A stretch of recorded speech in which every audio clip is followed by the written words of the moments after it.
So many of you have texted me and mailed me जिन्होंने भी UGC net का exam दिया था and there was one thing which was common and I want to share it with you. So basically ज्यादातर जितने भी मुझे response आया of course it came from the students जिनका एग्जाम इतना अच्छा नहीं हुआ था. Reason being again they said that the problem with exam was which I have always said कि अभी लेटर जो पता नहीं कौन एग्जाम बना रहा है and may be they want to make a paper जो कि डिफिकल्ट हो but what they are doing instead is they are making a paper making a an exam and paper जो कि रोड लर्निंग पे बहुत ज्यादा बेस्ड है. Now you must have heard अभी अगर आप एक्टिव हैं तो अभी यूजीसी नेट के जो भी पेपर्स हुए हैं यू विल सी कि जैसे पॉलिटिकल साइंस हो गया, इंग्लिश हो गया, ठीक है, इवन मास कम्युनिकेशन जर्नलिज्म हो गया, तीनों में एक चीज बहुत कॉमन रही है which was chronological order. So basically आपको बताना है कि कौन पहले आया उसके बाद ascending descending thing is there. ठीक है, जो कि जब मैंने मतलब लास्ट ईयर तक when I used to give the exam मेरे को तभी भी लगा था कि this is so stupid because all I wanted was कि मेरे को याद होना चाहिए, आई शुड हैव नॉलेज. मुझे ये नहीं जानने की जरूरत है कि किस डेट पे कब हुआ था, ये पहले था कि ये बाद में था. ऑल आई मस्ट नो कि ये चीज हुई थी, क्यों हुई थी. So the main gist of you know having this exam is I believe खत्म होता जा रहा है.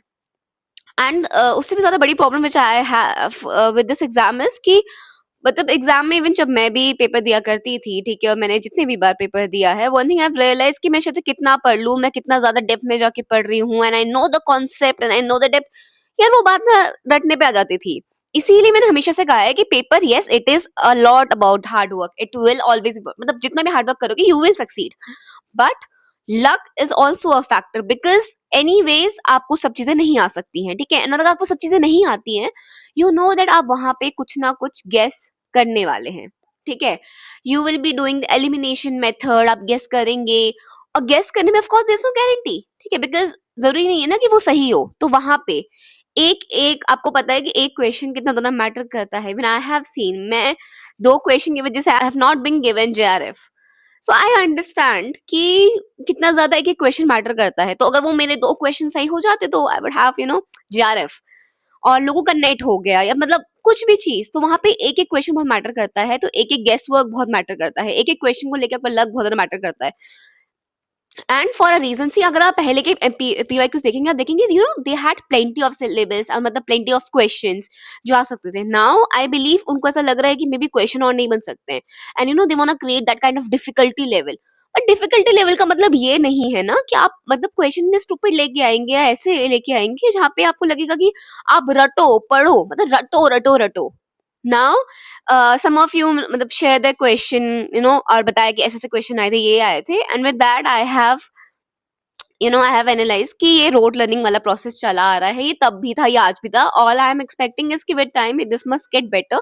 टफ का बनाने का मतलब ये नहीं है कि बच्चे को मतलब पढ़ना इतना पढ़ना रटे और वो ये रटे कि कौन सा पहले आया था और कौन सा बाद में आया था.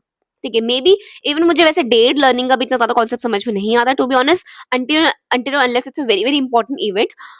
बट येस टू नो कि वो इवेंट क्यों हुआ था, उस इवेंट से क्या क्या इम्पैक्ट पड़ा है, क्या चीजें हुई थी, अगर कोई थ्योरी आई है, कुछ भी आया, बिकॉज हमारे सब्जेक्ट में मास कम्युनिकेशन जर्नलिज्म में दे आर थ्योरीज. और मतलब मेरे सब्जेक्ट में मुझे डेट्स का ज्यादा मैटर नहीं करता. All I need to know कि ठीक है कब कब क्या चीजें आई थी and just few dates are even enough. But मेरे खुद एग्जाम में ये थ्योरी और मतलब आप chronological order is so common now in UGC NET exam that it feels like a scam. मतलब मैं अगर एग्जाम देने जाऊंगी तो आई नो कि मुझे कितना ज्यादा क्या रटना है. And this as a student, as a aspirant, I will never want because somewhere I know कि और भी चीजों में मतलब I have knowledge, I have other things as well which you must ask. आप मुझसे मेरे knowledge के टेस्ट लेना मतलब how is this justifying things? I don't understand that. And ये बहुत ही common problem है and I don't know. मतलब I just wanted to share कि ये हो रही है. Please you as a aspirant don't be disappointed. ठीक है. ऑल्सो द फैक्ट मुझे लगता है इनको ये समझना चाहिए इसमें ऑब्वियसली दो मतलब जो परसेंटाइल वाला चीज है ना इट मैटर्स. तो अगर जीआरएफ केवल 10 बंदों को मिल रहा है तो जीआरएफ 10 बंदों को ही मिलेगा. ठीक है, तो 10 बंदों में मतलब आपको आप पेपर वेवन मतलब ये जो मॉडरेट लेवल का ना वो दे सकते हैं. ठीक है, वैसे भी दे सकते हैं. आपको डिफिकल्ट और करने के लिए ऐसे कि बच्चा और पढ़े तो आप ऐसा ये करने की जरूरत ही नहीं है ना. जो सिलेबस है जिसको आता होगा, जिस टॉप 10 ने सबसे अच्छा करा होगा, सिंपल एज दैट और टफ बनाने के मुझे लगता है और भी बहुत तरीके हैं। If you have read enough you will understand कि पेपर को टफ बनाने के बहुत सारे तरीके हैं। बहुत सारे ऐसे कॉन्सेप्ट्स हैं जो कि किसी ने अगर बहुत बारीकी से पढ़ा है वो समझेगा। तो अब मुझे क्रोनोलॉजिकल ऑर्डर से एक्चुअली पहले भी दिक्कत रही है, अभी भी अगर मुझे लगता है कि मेरे बच्चा मुझे ये बोले कि chronological order is something which is actually bothering them, I I can relate, I can genuinely relate. Because जब मैं दिया करती थी दैट वाज आल्सो समथिंग, मुझे पता था ये आ गया क्रोनोलॉजिकल ऑर्डर। इवन पीवाईक्यूज में भी आई हैव ऑलवेज सीन कि ये तो मैं करके जाऊंगी एंड आई न्यू कि इस सेक्शन से ये ऐसे ऐसे पूछने वाले हैं, तो मैंने प्रिपेयर किया था। But even as a aspirant I felt stupid, मतलब। और वो मुझे पता है अभी मेरे टीचिंग में कुछ बहुत ज्यादा यूज नहीं आ रहा है वो। ठीक है, क्या करूं मैं जान के कि उस तारीख पे इन्होंने ये किया था, इसने पहले किया था, इसने बाद में किया था। There is no use of it. That is what I believe. ठीक है, let me know how was your exam and आपको इसमें क्या लग रहा है। I just wanted to share, just come back from work. It's so cold in not India, मेरा गला बैठ रखा है एंड मुझे ठंड लगी जा रही है। I don't know what's wrong with this place. मतलब 10 डिग्री के नीचे ही यहाँ का temperature. It's so hard to survive. ऊपर से काम में जाओ, काम में आओ, गॉड। आई विश नॉर्थ की पूरी विंटर्स जो है, ठीक है, जो जनवरी का पूरा है, ये तो पूरा ऑफ होना चाहिए पूरा वेकेशन में। Climate change is so real, इतनी गंदी ठंड पड़ रही है नॉर्थ में, इतनी क्रेजी सी। मेरा गला खराब है, but I just wanted to share this because मुझे बहुत सारे मेल्स आए थे, no people were texting me, बता रहे हैं मैम ऐसा पेपर में हो गया। प्लीज डोंट बी डिसअपॉइंटेड, ठीक है। एंड होपफुली आपका एग्जाम क्लियर हो जाए। As I always said there is no substitute to hard work and smart work again. ठीक है, सो अगर आपने अच्छा करा है, ठीक है, तो आपने अच्छा करा है।